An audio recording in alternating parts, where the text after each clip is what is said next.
गोलियों की गूंज, काबुल एयरपोर्ट पर फंसे लोगों में बदहवासी और जान बचाने के लिए भागते लोग। काबुल से जो तस्वीरें सामने आ रही हैं, उसमें एयरपोर्ट की भयावह स्थिति का नजारा देखने को मिलता है। हजारों की संख्या में लोग देश के बाहर जाने के लिए तैयार हैं और फ्लाइट पकड़ना चाहते हैं, लेकिन यहाँ हुई गोलीबारी में सोमवार दोपहर तक 5 लोगों की मौत हो चुकी है।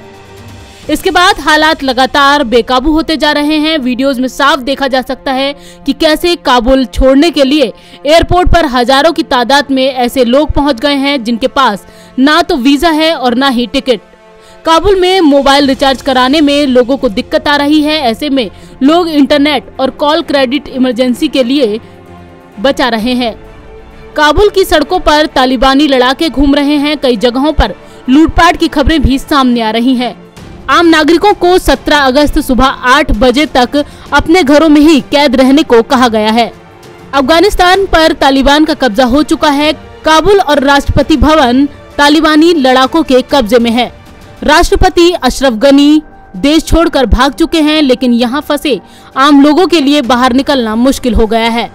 अफगानिस्तान में फंसे भारतीयों को वापस लाने के लिए भारत की कोशिशें तेज हैं, लेकिन इस बीच बुरी खबर यह है कि काबुल और दिल्ली के बीच की सभी उड़ानें रद्द कर दी गई हैं।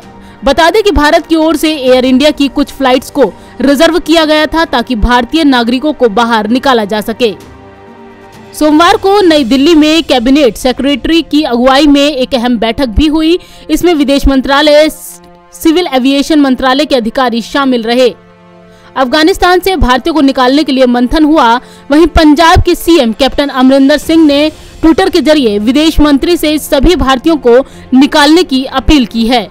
काबुल से आ रही भयावह तस्वीरों के बीच सबसे ज्यादा दर्दनाक वीडियो जो सामने आया है वो हर किसी के दिल को तोड़ने वाला है।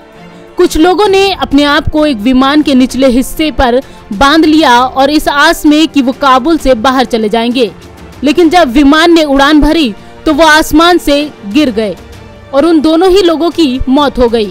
काबुल एयरपोर्ट पर बड़ी संख्या में अमेरिकी सैनिक भी तैनात हैं जो अपने नागरिकों को यहां से बाहर निकालने आए हैं। अमेरिकी सैनिकों ने हालात बेकाबू होता देख यहां हवाई फायरिंग भी की, जिसके जरिए भीड़ को काबू करने की कोशिश की गई। इस बीच चीन ने तालिबान की तरफ दोस्ती का हाथ बढ़ाया है। चीन के विदेश मंत्रालय की प्रवक्ता हुआ चुनियांग ने कहा है कि चीन अफगानिस्तान के लोगों का अपने भाग्य और भविष्य का फैसला करने के अधिकार का सम्मान करता है। उन्होंने कहा है कि चीन अफगानिस्तान के साथ दोस्ताना सहयोग विकसित करना चाहता है। भारत, अमेरिका, ब्रिटेन, फ्रांस समेत अन्य देशों की बात करें तो हर कोई अपने अपने नागरिकों को बाहर निकालने में लगा है। तालिबान ने लगभग पूरे अफगानिस्तान पर कब्जा कर लिया है, जिसके बाद लोग खौफजदा हैं। ऐसे में अब अफगानिस्तान की सत्ता किन तालिबान नेताओं के हाथ में आएगी? इस सवाल के जवाब में जिन 2 नामों पर सबसे ज्यादा चर्चा है वो है मुल्ला अब्दुल गनी बरादर और हिब्बुल्ला अंखुज़ादा। इस बीच तालिबान की ओर से लोगों से शांति बनाए रखने की अपील भी की गई है। माना जा रहा है कि जल्द ही तालिबान लीडरशिप काबुल में आ सकती है और उसी के साथ नई सरकार बनाने का सिलसिला शुरू होगा।